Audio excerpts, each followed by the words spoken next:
So, good morning, class. Good morning, everyone. To uh, Hello, I'm audible to you. Yes, ma'am. Yes, thank you. Now I'm going to start your lecture. In a very last lecture, in on last Saturday, we already start this topic, non-verbal communication, and please listen me carefully. It is a very important. Okay.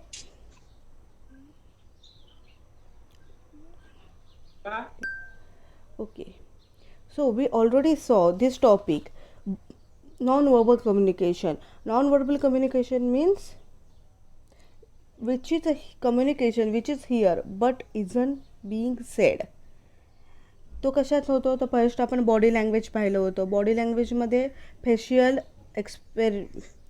Expression. So here I going to saw you अँगर, bored, distressful, horrid, happy. तर या ज्या आहेत किंवा आपल्या चॅटमध्ये आपण जे इमोजीस यूज करतो चॅटिंग करताना, स्माइली देतो, नंतर अँगर्स देतो, they all come in the body language. Then there is the eye contact, then gesture, and then we come to with the silence.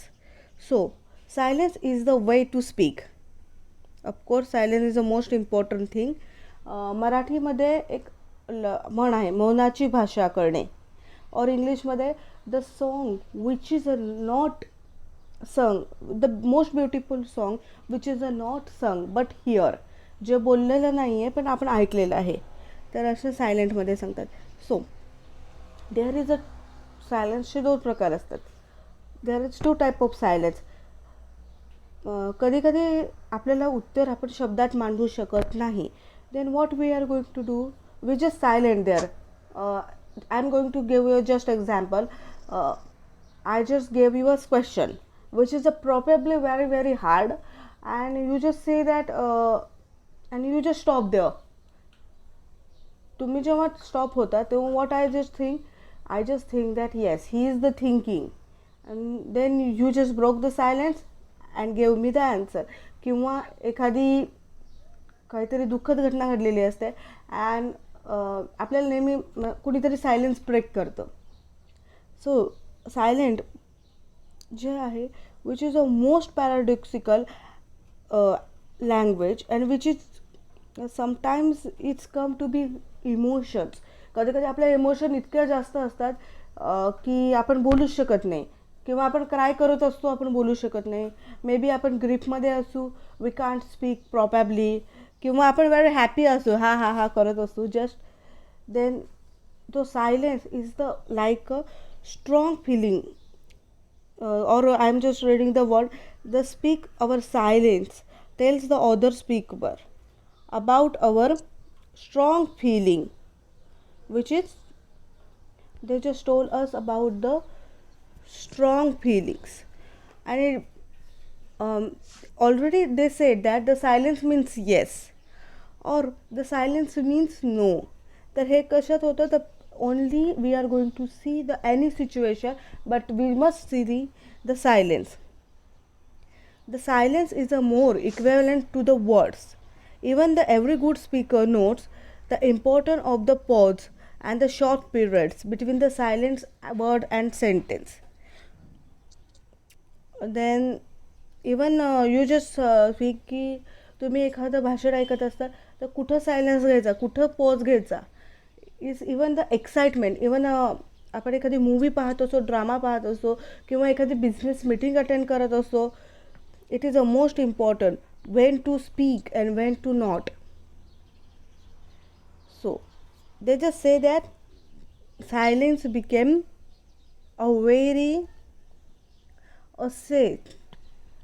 Again I'm just going to give the examples which is already there, and there is also the case study of a silence. Okay. Writer Joseph de Vito mentions the following function of the silence, and the same could be probably noted by the student of business communication. What is the meaning of the silence? To allow a speaker time to think, to isolate oneself, to hurt, to prevent communication, to communicate emotional response, and to say nothing. कधी कधी आपल्याला आन्सरच नसतं, so we just say nothing. Okay, there is a lots of examples like then the student keeps silence for a few moments before answering a question he is thinking. Then two movement of speak. आपण बोलतो ना 2 मिनटं एखाद्याला श्रद्धांजली देताना silence करा. Then a joke at the party is greeted with the silence. People disapprove by the joke to the speaker. An employer demand from his employee why a certain job has not been done. The employee remains silent because he does not have an explanation. आज तुम्ही homework का नाही केला? The he does not have any answer. So I am just reading a case study of the silence. Okay, तुम्हाला हे दिसतीये ना केस study?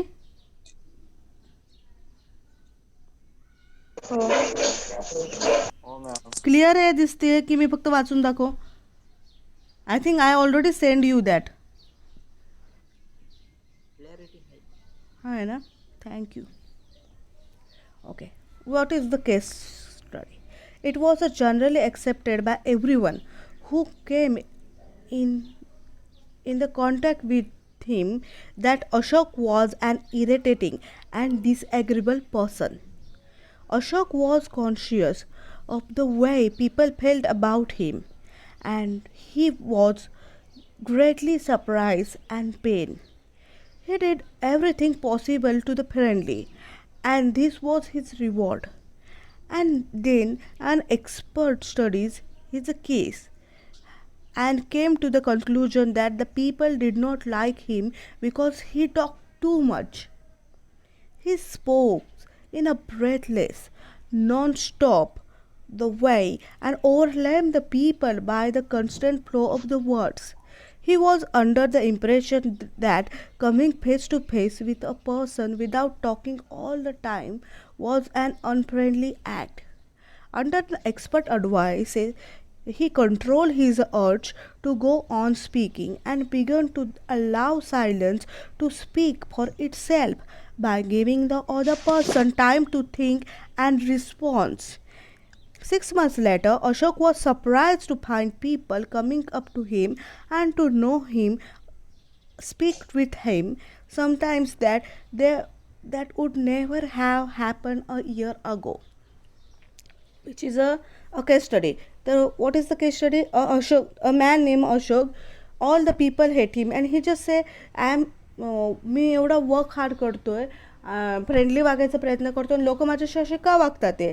Then जेव्हा त्याला समजलं, he actually he got the expert help, आणि तेव्हा त्याला समजलं की तो खूप वेळा बोलतोय आणि तोच बोलत असतो, दुसऱ्याला रिस्पॉन्स करायला, विचार करायला वेळच देत नाही. त्याच्यामुळे बाकीचे म्हणत असतात तो त्याचंच बोलतो, तोच बोलत राहतो, आम्ही काय करणार. त्यामुळे they are just go there and just say okay. मग त्यांनी काय केलं की त्याला असं वाटायचं आपण जर बोललो नाही तर लोक आपल्याशी अनफ्रेंडली होतील. त्यानंतर तो गप्पा राहायला शिकला. Silence, he take the help with the silence.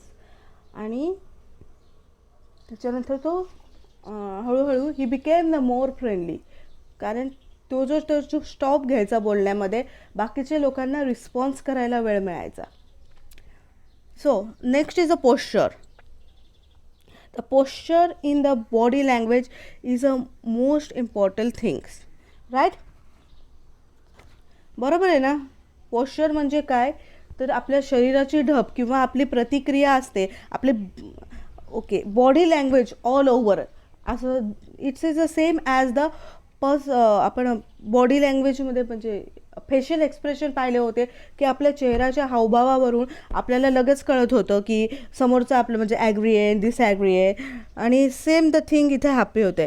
तर आता पोश्चर आपल्याला नेहमी सांगतात बघा, असं ताठ उभे राहा, त्याच्यानंतर व्यवस्थित कपडे घाला, नंतर व्यवस्थित बसा. All the manners come with time to time with us. आणि त्याच्यामुळे काय समजतं की we are confident, we are different, we are old, young, we are strong. I am just going to tell you की तुम्ही इंटरव्ह्यूला गेलेला आहात आणि तिथं 3 जणं बसलेले आहेत. पहिला आहे एकदम असा ताठ व्यवस्थित बसलेला आहे, खांदे वगैरे धरून. दुसरा जो आहे तो असा बोर झालेला आहे आणि काहीतरी चालत त्याने असे खांदे पाडलेत आणि शरीरातून तो वाकला आहे. आणि तिसरा असेल की तो म्हणजे खूप टेन्शनमध्ये आला आहे आणि त्यांनी पूर्ण असं आपल्याला स्वतःला आखडून घेतलं आहे की आपण इथं कुठे येऊन बसलेलो आहे आणि तो टेन्शन आहे. तर ही गोष्ट आपल्याला कशी कळली की फर्स्ट वन जो एकदम ताठ बसलेला आहे आणि व्यवस्थित शांत आहे, त्याचं बॉडी लँग्वेज इज अ काम, पोश्चर जे काम आहे, तर तो मोर कॉन्फिडंट दॅन जे म्हणजे खांदे पाडून बसलेला आहे किंवा अंग अकसून बसला आहे त्याच्यापेक्षा who is the more confident, तर या द फर्स्ट वन. त्याच्यानंतर आपल्याला समजतं ना पोश्चरवरून की how is your mood.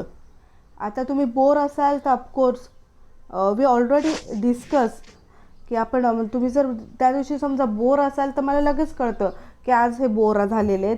Then त्याच्यानंतर तुम्ही हॅपी असाल, कॉन्फिडंट असाल, येस, किंवा तुम्हाला टेन्शन आलेलं असेल तेव्हा पण तुमचे हे बदलते पूर्ण body language. So the posture is the most important thing and always remember your posture tells everything first and then you trying to speak. पहिले ते तुमच्याकडे बघतात, तुमचा ओके तुमची म्हणजे काय बघतात तर तुमची किती कॉन्फिडन्स आहे. It's a more important.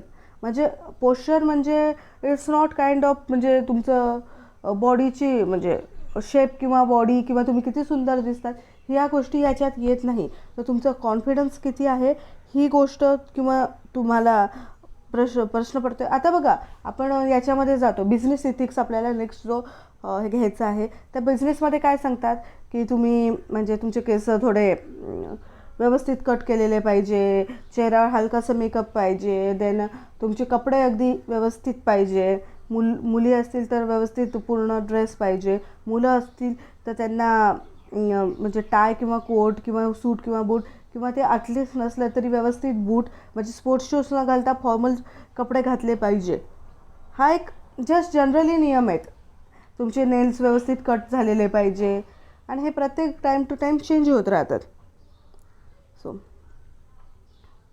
As they said that की बघा आपण असं म्हणतो की पॉकेट्स तुमच्या हँडमध्ये ऑर तुम्ही याच्यामध्ये गेलेलं आहे, पण जे प्रत्येक body movement it's telling you about you. आता आपण जर एक प्रश्न सांगायचा झाला तुम्हाला, इट्स सो इझी की अ study of body language can be extended of the physiology, that is the character analysis from the study of face, shape of head and the other features. It's also the plasmary and the study of the person's character and the nature of examination of the shape and hands and the lines. Even एक example आपण बघूया की what the people thinks about our posture.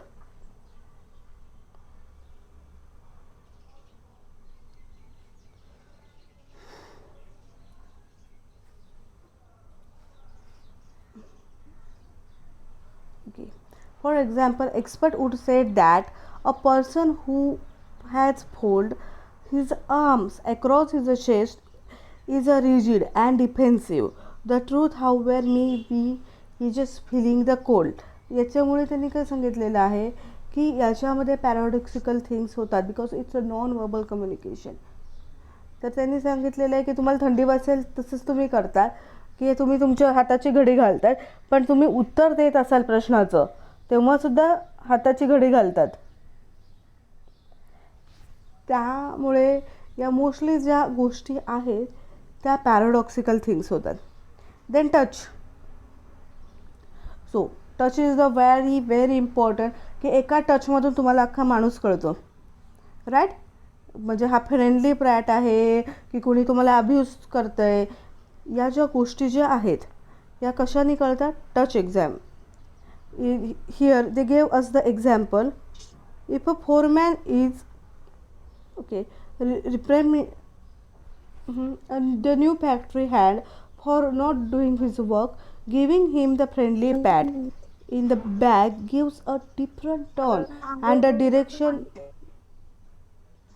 of a young man does डब्रू not. तुला डब्रू झोपायला सांगितलंय हं? या काय Hello. कुठं Hello. Shiv Okay, okay.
So I'm just going to continue that की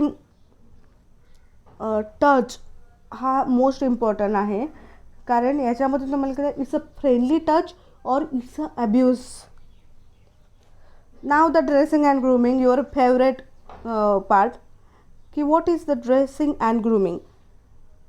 I already told you about की तुमच्या ड्रेसअपनी तुमची गोष्ट कळते की you must like in our business things we must follow the formal dress or the formal suit. Boys and girls both are किंवा there are the specific colors they choose us.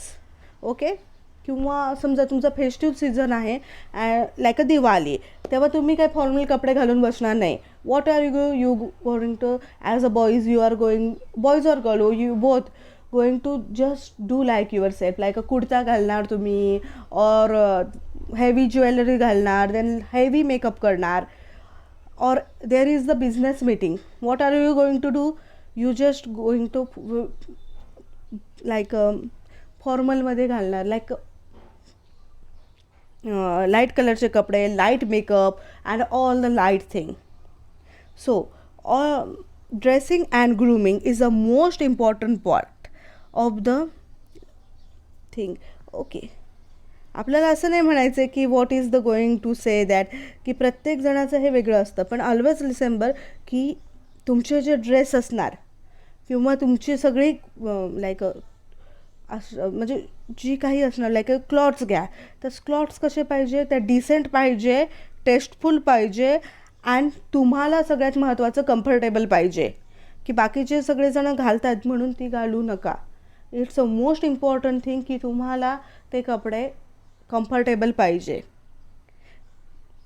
Most people what are going to do की तुमचे how to you dress how to what colour you are going to clothes तुम्ही कुठले कपडे घातलेले आहेत त्याच्यानंतर तुमचे सॉक्स टाय देन तुमचे ब्लाउजेस तुमचे मेकअपची test all the thing even the deodorant याच्या सगळ्याचे ॲड्स असतात ड्यूज अँड परफ्युम्स की आज या विद्यार्थिनीने खूप जास्त परफ्यूम लावलेला आहे का कारण तिला छान वाटतं ते म्हणून तिने लावला आहे. त्याच्या गोष्टी आहेत. त्याच्यानंतर how to you done your hair की तुम्ही जस्ट पोनीटेल बांधलेली आहे किंवा तुम्ही तुमचे केस लॉंग ठेवलेले आहे. मोस्टली पीपल से सांगतात boys must cut your hair. या ऑल द थिंग्स असतात पण always remember that you must be comfortable in that. Then तुम्ही बोलतात कसे तुमच्या अंगाची तुमची वागण्याची तुमची बोलायची कशी आहे it is the most important thing in all the way. I am here going to give you a last example of the dressing and grooming. Sunita was conscious and the painstaking worker.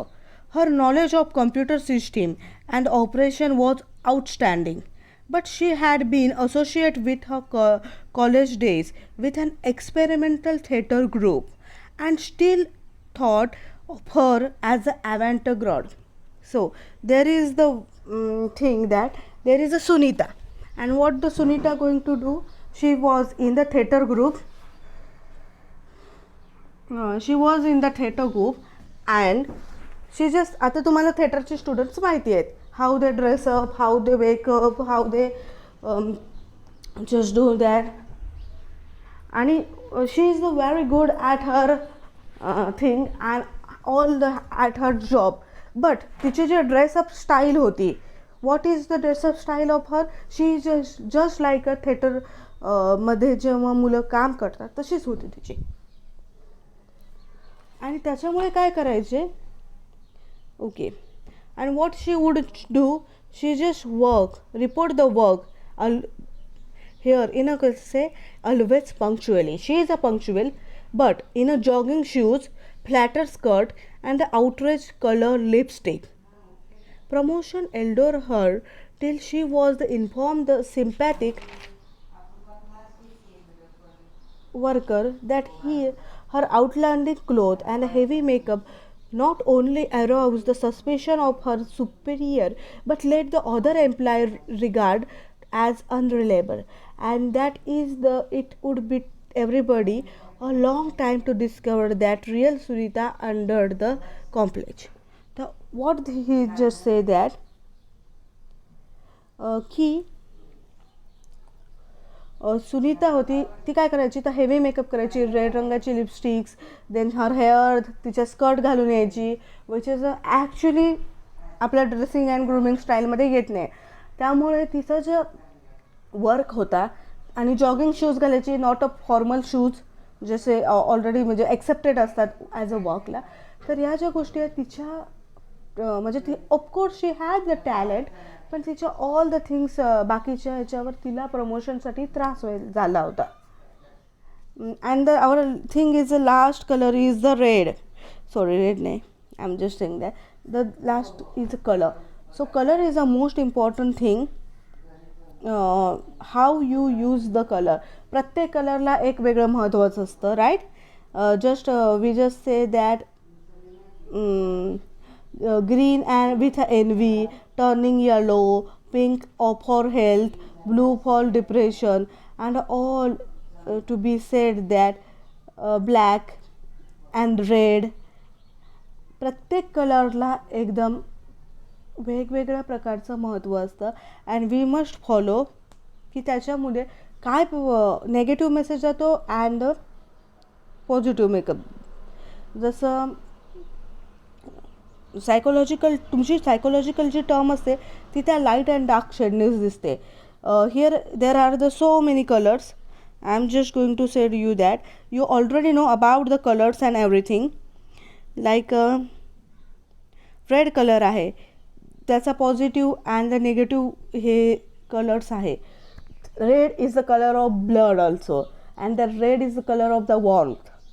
तर त्याच्यामध्ये काय होतं की positive message आहे, warmth येतं, passion, life, liberation, patriotism. Even the नेगेटिव्हमध्ये काय येतं की death, war, revolution, devil, dragon. As I told you already, red is the symbol of blood, आपण असं म्हणूया इंग्लिशमध्ये.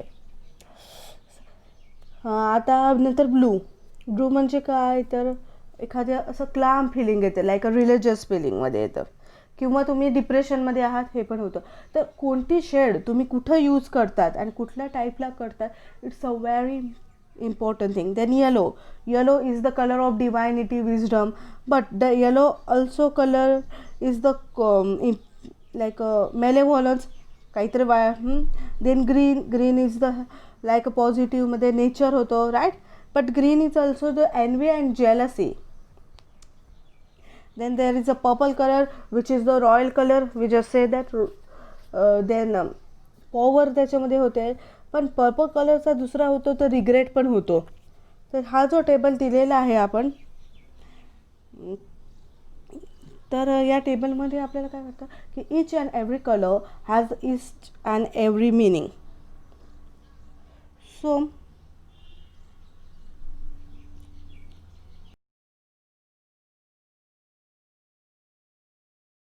okay, so here I am ending my lecture.